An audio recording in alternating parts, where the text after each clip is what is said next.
लोकसभा चुनाव शुरू हुए उससे पहले भारतीय जनता पार्टी ने बोला कि हम इस बार 400 पार करेंगे, यानी कि अपने सारे पिछले रिकॉर्ड तोड़ देंगे जो अभी तक नहीं कर पाए। भारतीय जनता पार्टी की ओर से दावा किया गया कि हम कांग्रेस के जितने भी पिछले सारे रिकॉर्ड्स थे उनको तोड़ देंगे। तो दूसरी तरफ कांग्रेस पार्टी ने अखिलेश यादव यानी समाजवादी पार्टी के साथ मिलकर के इंडिया गठबंधन बनाया और उनका कहना है कि इस बार हम किसी भी हालत में भारतीय जनता पार्टी को जीत हासिल नहीं करने देंगे। ऐसे में एक सवाल बड़ा ये खड़ा हुआ कि अगर भारतीय जनता पार्टी जीत भी जाती है, यानी कि अगर वो सत्ता में आ भी जाती है, तो जो सबसे बड़ा सियासी सूबा है यानी उत्तर प्रदेश, उसके जो मुख्यमंत्री हैं यानी कि योगी आदित्यनाथ, वो सत्ता में बने रहेंगे या फिर नहीं, ये बड़ा सवाल है। बड़ा सवाल इसलिए है क्योंकि जब से अग्रिम जमानत पर छूट करके अरविंद केजरीवाल आम आदमी पार्टी के संयोजक, दिल्ली के मुख्यमंत्री बाहर आए हैं, तिहाड़ जेल से बाहर आए हैं, तब से वो एक ही रट लगाए हुए हैं कि अगर प्रधानमंत्री नरेंद्र मोदी तीसरी बार सत्ता पे आते हैं, प्रधानमंत्री की कुर्सी पर बैठते हैं, तो उत्तर प्रदेश के मुख्यमंत्री योगी आदित्यनाथ नहीं रह जाएंगे। योगी आदित्यनाथ को प्रधानमंत्री नरेंद्र मोदी सबसे पहले निपटाएंगे। एक और वो दावा कर रहे हैं, वो दूसरा दावा उनका ये है कि प्रधानमंत्री नरेंद्र मोदी दरअसल अपने लिए प्रचार नहीं कर रहे हैं, वो अमित शाह को प्रधानमंत्री बनाने के लिए प्रचार कर रहे हैं। इस तरह की बातें हमें सुनाई पड़ रही हैं। इन सब के बीच जो एक सबसे बड़ा शख्स निकल करके आ रहा है वो योगी आदित्यनाथ है। योगी आदित्यनाथ इसलिए क्योंकि पॉपुलैरिटी में, क्योंकि मशहूर, उनसे ज्यादा शायद ही कोई मशहूर हो योगी आदित्यनाथ से ज्यादा। भारतीय जनता पार्टी जिस सनातन धर्म को आधार बनाकर राजनीति करती है, जिस हिंदुत्व को आधार बनाकर के राजनीति करती है, उसमें योगी आदित्यनाथ प्रधानमंत्री नरेंद्र मोदी से बहुत आगे निकल चुके हैं। ये देश की जनता तो कहती है, उत्तर प्रदेश की जनता भी कहती है। ऐसे में जब सियासत के सबसे बड़े सूबे को केंद्र में रखा जाता है, जब सेंट्रल में रखा जाता है, तो योगी आदित्यनाथ के साथ एक बड़ा नाम और निकल करके आता है, ब्रजभूषण शरण सिंह। ब्रजभूषण शरण सिंह से जब सवाल किए जाते हैं कि आप योगी आदित्यनाथ को अपना नेता मानते हैं या नहीं, तो वो नकार जाते हैं, वो टाल मटोल करते हैं, वो गोल मोल अपने जवाबों को घुमाते हैं। वो कहते हैं कि उन्हें बुलडोजर नीति पसंद नहीं है, उन्हें बुलडोजर वाली जो कार्रवाई होती है वो पसंद नहीं है। जबकि योगी आदित्यनाथ पिछले दिनों बुलडोजर से कार्रवाई करके अपनी जो नाम को है वो बहुत ऊपर पहुंचा चुके हैं। उन्होंने समय समय पर जब कुछ उपद्रव हुए, कुछ दंगे हुए, या किसी माफिया ने जब उसका नाम निकल करके आया, किसी की संपत्ति लूटी, किसी की हत्या की या किसी की किडनैपिंग की, तो योगी आदित्यनाथ ने उसके घर पर बुलडोजर चलवा दिया, उसकी संपत्ति पर बुलडोजर चलवा दिया। और जब ब्रजभूषण शरण सिंह से यह बात पूछी गई कि योगी आदित्यनाथ को अपना नेता मानते हैं या नहीं मानते हैं, तब उन्होंने टालमटोल किया और उन्होंने कहा कि हमारे नेता तो नरेंद्र मोदी हैं। उन्होंने कहा कि बुलडोजर नीति उन्हें पसंद नहीं है। और दूसरी तरफ आप यह भी जान लीजिए कि ब्रजभूषण शरण सिंह अगर योगी आदित्यनाथ के बीच में, यानी ब्रजभूषण शरण सिंह के बीच में और योगी आदित्यनाथ के बीच में कोई खटास है, तो भारतीय जनता पार्टी यानी कि आला कमान ब्रजभूषण शरण सिंह को बाहर क्यों नहीं कर रहा पार्टी से? क्योंकि योगी आदित्यनाथ तो बड़े नेता हैं, वो उत्तर प्रदेश के मुख्यमंत्री हैं। तो इसका जवाब सीधे तौर पर है कि ब्रजभूषण शरण सिंह पूर्वांचल क्षेत्र में, जहां पर 20 से 23 सीटें आती हैं, अपना बड़ा वर्चस्व रखते हैं, ठाकुर समाज में अपना बड़ा वर्चस्व रखते हैं। उनका टिकट तो काट दिया भारतीय जनता पार्टी, लेकिन उनके बेटे का टिकट नहीं काट पाई। ऐसे में सवाल यह उठता है कि क्या ब्रजभूषण शरण सिंह भारतीय जनता पार्टी से बगावत करने वाले हैं? इसमें कुछ सवाल हैं जो सवाल सच में रियलाइबल हैं, क्योंकि ब्रजभूषण शरण सिंह की बॉडी लैंग्वेज बता रही कि क्या ब्रजभूषण शरण सिंह खुद को मुख्यमंत्री पद के तौर पर पेश करने वाले हैं। क्योंकि उत्तर प्रदेश में भारतीय जनता पार्टी के पास दो बड़े चेहरे हैं, योगी आदित्यनाथ और ब्रजभूषण शरण सिंह। योगी और ब्रजभूषण के बीच सब कुछ ठीक चल रहा है या नहीं चल रहा है, इसका जवाब हम आगे आपको बताएंगे। बुलडोजर कार्रवाई को ब्रजभूषण शरण सिंह क्यों पसंद नहीं करते हैं, और जो भारतीय जनता पार्टी हिंदुत्व वाले एजेंडे पर खुद को आगे बढ़ाती है, उसे ब्रजभूषण शरण सिंह क्यों नहीं पसंद करते, या फिर जिस हिंदुत्व के सहारे भारतीय जनता पार्टी आगे चलती है, उस धारा को छोड़ के, उस विचारधारा को छोड़ के ब्रजभूषण शरण सिंह मुस्लिमों के प्रेम में कैसे पड़ जाते हैं? इन तमाम सवालों के जवाब हम आज के मुद्दे में आपसे बात करेंगे इसको लेकर के, और इसको आपके सामने रखेंगे कि इन सब के पीछे आखिर तर्क क्या है। नमस्कार, द न्यूज़ 15 में आपका स्वागत है। मेरा नाम है रविशंकर। आज के मुद्दे में कहानी यही है कि ब्रजभूषण शरण सिंह, योगी आदित्यनाथ और प्रधानमंत्री नरेंद्र मोदी के बीच में आखिर क्या चल रहा है, और उस क्या चल रहा है को लेकर के इसे जानने से पहले एक बड़ा सवाल आपके सामने रख देते हैं कि क्या ब्रजभूषण शरण सिंह ने योगी आदित्यनाथ को, प्रधानमंत्री नरेंद्र मोदी को अपने आगे नतमस्तक होने पर मजबूर कर दिया है? ये सवाल हम इसलिए कह रहे हैं क्योंकि जैसा कि हमने अभी आपको इंट्रोडक्शन में, परिचय में बताया कि कुछ दिनों पहले जब ब्रजभूषण शरण सिंह से एक निजी चैनल के जरिए इंटरव्यू किया जा रहा था, तब ब्रजभूषण शरण सिंह से सवाल किया गया कि क्या आप प्रधानमंत्री नरेंद्र मोदी को अपना नेता मानते हैं? तो ब्रजभूषण शरण सिंह ने बोला कि हाँ, हम प्रधानमंत्री नरेंद्र मोदी को अपना नेता मानते हैं। उनसे पूछा गया कि क्या आप योगी आदित्यनाथ को अपना नेता मानते हैं?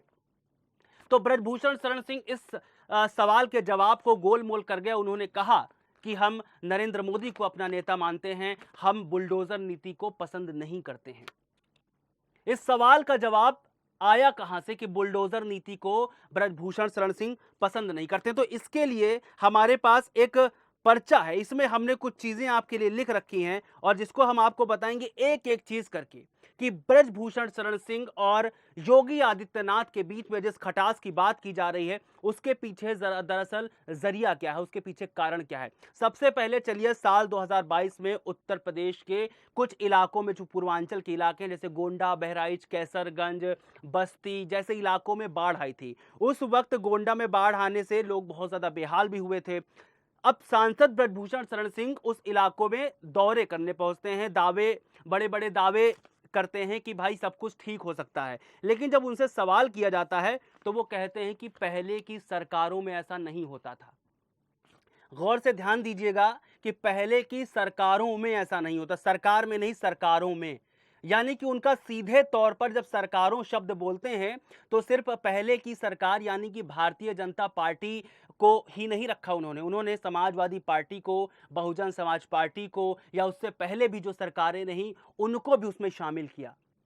उन्होंने ये कहा कि जिला प्रशासन के बारे में तो पूछिए ही मत। पहले कोई भी सरकार होती थी तो बाढ़ से पहले एक बैठक करती थी। हमको नहीं लगता कि इस बार कोई बैठक हुई है। यानी कि सीधे तौर पर ब्रजभूषण शरण सिंह प्रशासन के जरिए योगी आदित्यनाथ की सरकार पर निशाना साध रहे थे, जो योगी आदित्यनाथ को शायद पसंद ना आया हो। इसके अलावा और भी सुनिए, राम मंदिर की जब बात होती, चूंकि कहा जाता है कि राम मंदिर ही एक ऐसी चीज है जिसके जरिए भारतीय जनता पार्टी ने खुद को ताबूत पर एक कील की तरह गाड़ दिया है हिंदुस्तान की राजनीति में। और आज की तारीख में जब राम मंदिर का जिक्र होता है, जब भगवान राम की प्राण प्रतिष्ठा का जिक्र होता है, तो जो सबसे पहले नाम उभर के आता है वो है भारतीय जनता पार्टी में। लोग कहते हैं कि जिस चीज का इंतजार हम पिछले 500 वर्षों से कर रहे थे और जब वो हो पाया तो वो दरअसल सिर्फ उसका कारण, उसका जरिया भारतीय जनता पार्टी है। अगर भारतीय जनता पार्टी ना होती तो राम मंदिर नहीं बन पाता, भगवान राम की प्राण प्रतिष्ठा नहीं हो पाती। लेकिन इस राम मंदिर बनने के पीछे और इस भगवान राम की प्राण प्रतिष्ठा के पीछे एक लंबा संघर्ष रहा है। 1991, 1992 में जब राम मंदिर के लिए संघर्ष किया गया, जब बाबरी विध्वंस का, या जो आजकल जो उसको बोला जाता है कि एक विवादित ढांचे को लेकर के एक संघर्ष हुआ, तब उसमें कहा जाता है कि ब्रजभूषण शरण सिंह ने एक बड़ी उपयोगिता निभाई थी। लाल बहादुर शास्त्री के साथ रथ पर वो साथ में चले थे, माफ कीजिएगा, लाल कृष्ण आडवाणी के साथ वो रथ पर साथ में चले थे, ऐसा कहा जाता है। यानी कि जब राम मंदिर की बात आती है तब ब्रजभूषण शरण सिंह का नाम बहुत बड़ा हो जाता है, और जब ब्रजभूषण शरण सिंह का नाम बड़ा हो जाता है तब ब्रजभूषण शरण सिंह कभी भी कोई भी टिप्पणी राम मंदिर पर करते हैं तो इसकी उपयोगिता बहुत ज्यादा हो जाती है। और यही बात ब्रजभूषण शरण सिंह बोल रहे हैं। ब्रजभूषण शरण सिंह कहते हैं कि राम मंदिर में बैरिकेडिंग लगा देना सुरक्षा के नाम पर दरअसल तमाशा बनाया जा रहा है, और ये तमाशा वहां के जो दुकानदार हैं, लोकल दुकानदार हैं, उनकी रोजी रोटी छीन रहा है, उनको भूखा मरने पर मजबूर कर रहा है। ये ऐसा ब्रजभूषण शरण सिंह कई बार कह चुके हैं। इन इन बंदिशों को हटाने की वो बात करते हो। जब इन बंदिशों को हटाने की बात करते हैं, सुरक्षा व्यवस्था की बात करते हैं, तो सीधे तौर पर ये योगी आदित्यनाथ और उत्तर प्रदेश की भाजपा सरकार पर सवाल खड़े करते हैं। इसके अलावा यहां पर और आगे सुनिए कि जब बुलडोजर के जवाब में एक्शन की बात की जाती है तो ब्रजभूषण शरण सिंह क्या कहते हैं? ब्रजभूषण शरण सिंह कहते हैं कि इसका कनेक्शन, यानी कि कुछ महीने पहले से अगर क्योंकि बुलडोजर का कनेक्शन सिर्फ एक समुदाय को लेकर के या फिर एक जाति धर्म विशेष को लेकर नहीं है।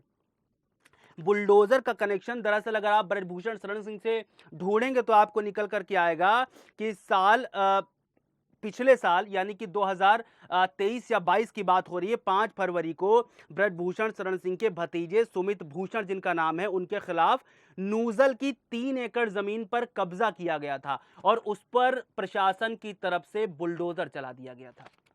यानी कि उनके भतीजे की जो संपत्ति थी उस पर बुलडोजर चलाया गया, जिसको लेकर ब्रजभूषण शरण सिंह के भीतर बड़ी नाराजगी मानी जाती है और इसी वजह से वो कहते हैं कि भाई बुलडोजर नीति उन्हें पसंद नहीं है। अब ऐसे में अब इन बातों से आपको समझ में आ गया होगा कि योगी आदित्यनाथ के साथ ब्रजभूषण शरण सिंह की क्यों अच्छी नहीं बनती और वो क्यों खुद का नेता योगी आदित्यनाथ को नहीं मानते हैं। इसके अलावा एक और कारण में आइए, एक वक्त था जब आला कमान, भारतीय जनता पार्टी का आला कमान कहा करता था कि उत्तर प्रदेश के भीतर जो 2 सबसे पसंदीदा यानी फेवरेट नेता हैं आला कमान के, वो या तो योगी आदित्यनाथ हैं या तो ब्रजभूषण शरण सिंह हैं। क्यों? क्योंकि योगी आदित्यनाथ का एक हिंदुओं के भीतर जो बहुसंख्यक है उनके भीतर एक अच्छा खासा प्रभाव देखा जाता है। योगी आदित्यनाथ के बारे में तो अक्सर चर्चा रहती है, लेकिन दूसरे पसंदीदा क्यों हैं ब्रजभूषण शरण सिंह? क्योंकि ब्रजभूषण शरण सिंह पूर्वांचल के अंदर अपनी अच्छी खासी पकड़ रखते हैं, ठाकुर समाज में अच्छी पकड़ रखते हैं, ब्राह्मण समाज में अच्छी पकड़ रखते हैं, यहां तक मुसलमानों में, कुर्मियों में, दलितों में ब्रजभूषण शरण सिंह की अच्छी खासी पकड़ मानी जाती है। और इसका एक नतीजा हमने पिछले दिनों देखा। ब्रजभूषण शरण सिंह पर जो उन महिला पहलवानों के साथ, जो महिला पहलवान बहन, जो बेटियां जा करके विदेशों में हिंदुस्तान का नाम रोशन करती हैं मेडल जीत करके, उन्होंने यौन शोषण का आरोप लगाया ब्रजभूषण शरण सिंह पर। पूरे देश में क्या, पूरे विश्व में खिल्ली उड़ी कि एक पहलवान जो अध्यक्ष बना बैठा है पूरे कुश्ती संघ का हिंदुस्तान के, उस पर यौन शोषण के आरोप लगते हैं। पहलवान उसके खिलाफ प्रदर्शन करते हैं, आंदोलन करते हैं, यहां तक पहलवान उसके विरोध में अपने मेडल्स को जाकर के गंगा में बहाने की बात करते हैं। उसके बाद इतनी बातें उठने के बाद भी ब्रजभूषण शरण सिंह का टिकट भारतीय जनता पार्टी क्यों नहीं काट पाती? लंबा वक्त लगाती है, कुछ समझौता होता है और उससे पहले ब्रजभूषण शरण सिंह ये बोल जाते हैं कि अगर उनके बेटे प्रतीक भूषण हैं, वो हमेशा कहते रहते हैं, मंच पर हंसते रहते हैं, कहते रहते हैं कि अगर ब्रजभूषण शरण सिंह का बेटा प्रतीक भूषण हार गया तो समझ लो भारतीय जनता पार्टी खत्म हो गई। ये ब्रजभूषण शरण सिंह की बातें हैं। ब्रजभूषण शरण सिंह अपने जो जनता है उनसे लगातार कहते हैं कि अगर ब्रजभूषण शरण सिंह को टिकट नहीं मिला या उनके किसी जानने वाले को टिकट नहीं मिला तो ये समस्या की बात है। ब्रजभूषण शरण सिंह ये कहते हैं अपने जानने वालों से कि आप परेशान मत हो, आपके लिए कोई बढ़िया, कोई अच्छी खबर आने वाली है, ऐसी खबर आएगी कि आप सब सुन के खुश हो जाएंगे। यानी कि इतने सारे आरोपों के बाद भी ब्रजभूषण शरण सिंह इतने कॉन्फिडेंट कैसे रहते हैं? और इतने कॉन्फिडेंट होने के बावजूद टिकट मिलने से पहले ब्रजभूषण शरण सिंह वो करते हैं जो भारतीय जनता पार्टी कभी भी नहीं करती। यानी कि ब्रजभूषण शरण सिंह मुसलमानों के बीच जाते हैं, दरगाह जाते हैं, मस्जिद जाते हैं, उन सबसे गले मिलते हैं, मुसलमानों के वोट को इकट्ठा करने में मेहनत करते हैं। जैसा कि हमने अभी आपको बताया कि ब्रजभूषण शरण सिंह का वर्चस्व सिर्फ मुसलमान और सिर्फ, माफ कीजिएगा, सिर्फ ठाकुर और ब्राह्मण वोटों में नहीं है, उनका वर्चस्व मुसलमान वोटरों में भी उतना ही है। ऐसे में भी ब्रजभूषण शरण सिंह को या उनके परिवार वालों को टिकट क्यों देती है भारतीय जनता पार्टी? हमने देखा कि इतने आरोप लगने के बाद भी ब्रजभूषण शरण सिंह का टिकट तो काटा, मगर उनके बेटे करण भूषण को टिकट मिल गया। अब यहां पर एक और सवाल खड़ा होता है कि जो भारतीय जनता पार्टी विपक्षियों पर नेपोटिज्म का सवाल खड़ा करती है, नेपोटिज्म के आरोप लगाती है, परिवारवाद के आरोप लगाती है, अब यहां पर भारतीय जनता पार्टी कैसे और किस पर आरोप लगाएगी? इससे बड़ा भी सवाल यह है कि जिस ब्रजभूषण शरण सिंह के ऊपर आरोप तय हो चुके हैं, राउज एवेन्यू कोर्ट ने उन पर आरोप तय कर दिए हैं कि उनके साथ जो महिला पहलवानों ने आरोप लगाए वो कहीं ना कहीं सही साबित हो रहे हैं, उसके बाद भी ब्रजभूषण शरण सिंह के ऊपर अभी तक पार्टी की तरफ से कोई कार्रवाई नहीं की गई है। यह अपने आप में बड़ा सवाल है। इसके बाद जब ब्रजभूषण शरण सिंह ये कहते हैं कि योगी आदित्यनाथ को वो अपना नेता नहीं मानते हैं, तब सवाल उठता है कि क्या ब्रजभूषण शरण सिंह भविष्य में खुद को उत्तर प्रदेश का मुख्यमंत्री मान रहे हैं? क्योंकि अब अगर मुख्यमंत्री योगी आदित्यनाथ नहीं, तो अब ब्रजभूषण शरण सिंह सबसे बड़े नेता हो जाते हैं, क्योंकि पूर्वांचल में तो अच्छी पकड़ है ही, और पहलवान होने के कारण अगर वो थोड़ी सी छवि सुधार लेंगे तो पश्चिमी उत्तर प्रदेश में भी उनका अच्छा खासा दबदबा है, बाहुबली नेता है। और टिकट मिलने के बाद तो ब्रजभूषण शरण सिंह ऐसा कहने लग गए हैं कि भाई अब तो मैं खुला सांड हो गया हूं। अब तो वो ऐसा कहने लग गए हैं कि मैं खुला सांड हूं और आपके लिए खुल के काम करने लगूंगा, आपके लिए अब मैं किसी से भी लड़ जाऊंगा। और राजनीति में आप ध्यान रखिए कि कोई भी बात यूं ही नहीं बोली जाती, हर बात के पीछे हजार मतलब होते हैं। अगर ब्रजभूषण शरण सिंह ये बोल रहे हैं कि मैं अब खुला सांड हूं, आपके लिए किसी से भी लड़ जाऊंगा, मैं आपके भीतर पहले से ज्यादा रहूंगा, तो आप समझ सकते हैं कि कोई बहुत बड़ी राजनीति में अपनी पदवी तलाश रहे हैं ब्रजभूषण शरण सिंह। अब वो भारतीय जनता पार्टी में रह करके तलाश रहे हैं, या फिर उन्हें कोई दूसरा दल दिखाई पड़ रहा है जो उन्हें लग रहा है कि अगर मैं जाना चाहूंगा तो वो अपनी बाहें पसारे हमारे लिए खड़ा रहेगा। ब्रजभूषण शरण सिंह दूरदृष्टि तो रखते ही हैं, साथ में राजनीति के मंझे हुए खिलाड़ी भी हैं। यही कारण रहा कि इतने आरोप लगने के बाद भी ब्रजभूषण शरण सिंह का तो टिकट कटा, लेकिन उनके बेटे को टिकट देने पर भारतीय जनता पार्टी को मजबूर होना पड़ा। सिर्फ ब्रजभूषण शरण सिंह की ही बात नहीं है, ब्रजभूषण शरण सिंह की दावेदारी इस बात से और पक्की हो जाती है कि जब से अरविंद केजरीवाल यानी कि मुख्यमंत्री अरविंद केजरीवाल जेल से अग्रिम जमानत पर प्रसार करने के लिए लोकसभा चुनाव में बाहर आए हैं, तब से वो लगातार ये रट लगाए हुए हैं कि अगर प्रधानमंत्री नरेंद्र मोदी बनते हैं तो सबसे पहले वो योगी आदित्यनाथ को उत्तर प्रदेश से निपटाएंगे। ये अरविंद केजरीवाल की जुबान है ये।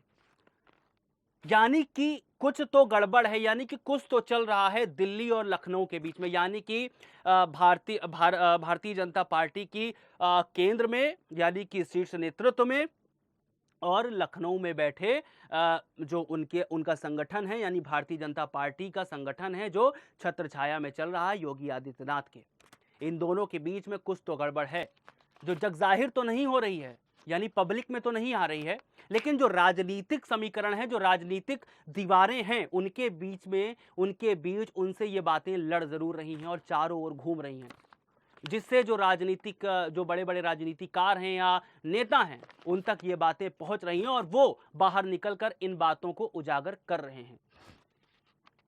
और दूसरी चीज यही वजह है कि अब विपक्षी दल इतना कॉन्फिडेंट होकर के बोल रहा है कि इस बार प्रधानमंत्री नरेंद्र मोदी की सरकार बनने नहीं जा रही है, इस बार सरकार हम लेकर के आ रहे हैं।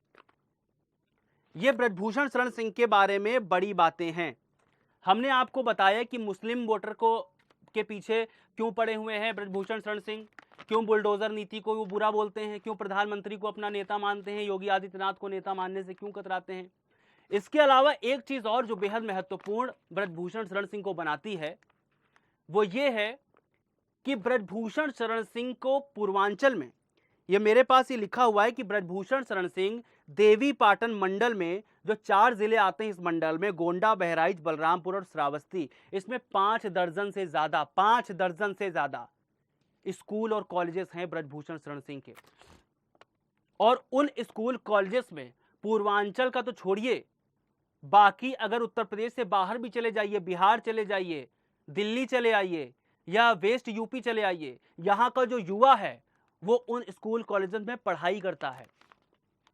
यानी कि ब्रजभूषण शरण सिंह का वोटर बड़े तौर पर कहीं ना कहीं युवा माना जाता है, यानी कि युवाओं में ब्रजभूषण शरण सिंह की अच्छी पैठ है। और युवा ही चल के हो सकता है उसमें से 10 नहीं, मान लीजिए 50 नहीं, 30 नहीं, 20% या 25% ही मान लीजिए 17 साल का होगा, जो अगले साल 18 साल का होगा और वोटर बन जाएगा। वो भारतीय जनता पार्टी के निशाने पर है कि अगर ब्रजभूषण शरण सिंह से हमने रार ले ली तो वो जो नया वोटर होगा वो किधर जाएगा, जो अभी वहां पर शिक्षा ले रहा है।